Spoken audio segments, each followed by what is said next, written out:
16 minutes after 5 o'clock and 31 degrees and looking at a low tonight of about 16.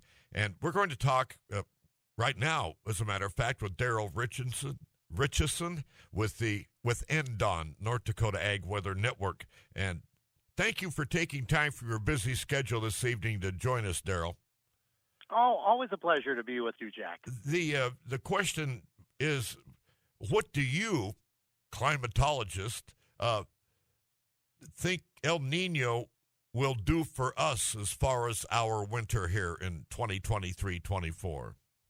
Well, of course, El Nino has this great reputation of bringing the northern plains, the upper Midwest, warm and dry winters. The thing is, it doesn't always live up to that reputation. It's about 60-65% due. And so it's a matter of, like, why not 100%? And it really depends on where is the warming of the equatorial Pacific taking place. If it's in the center part of the Pacific Ocean, we actually tend to have cold and snowy winters, say back in the 10-11 winter, as an example of that occurring. El Nino, that was a horrible winter for us. When they're centered over the eastern Pacific, closer to South America, that's when we tend to have those warmer, drier winters, again, by our standards, warmer. And so far, this El Nino, Jack, has been really concentrated in the eastern part of the Pacific Ocean, which gives you a little bit better odds that the trend of, say, above average temperatures this winter and below average snowfall may actually play out. And how is it playing out now? Right now, in some ways, I always tell people, because this is very true, and you always need to remember this, X doesn't equal Y in weather. So if you're going to say, well, it's been really nice the last 3 weeks because El Nino, no, that's not really correct to say it that way. It might be one of the factors, but it's not the only factor. But so far, that warming's been over the eastern half of the Pacific Ocean. There are indications that as it starts to fade away this winter, because it usually peaks out about this time of the year, it may go to the west a little bit into the center, which might mean, say, the first half of winter is really, really nice. The second half maybe not quite so nice.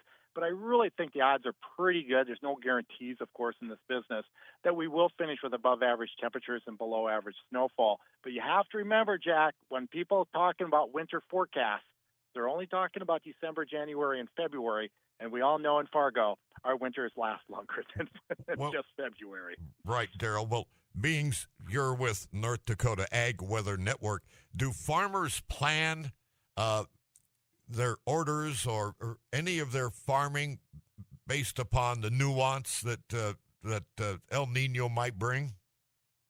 Oh, I think some might play the odds. A lot of El Nino springs are a little earlier. As we know, the last two springs, oh my goodness, were not early springs.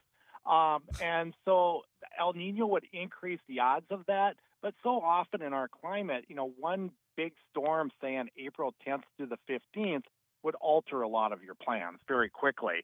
I mean, if that's a snowstorm, even though it was a nice winter, that's going to slow you down. If there's a big rain, it may delay you a couple of weeks. So in many ways, it's pretty tough. I mean, a lot of them have their standard rotation, are going to follow their standard rotation next spring, and just hope that, they can get the crop in a little earlier than they did the last couple of years. Well, I'm going to remember that 65% you dropped in there a while ago. But another question, over a beer with somebody, well, you know what they say, does El Nino,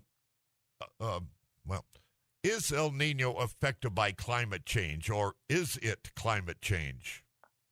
Oh, I think you could probably call it climate change. It's not impacted by climate change because it has been ongoing using proxy data before, any humans really measured things.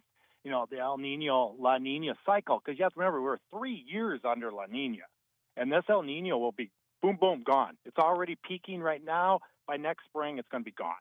So will not impact, say, 2024 growing season whatsoever. Oh, wow. But, that cycle's been going on at least since the last ice age. Wow.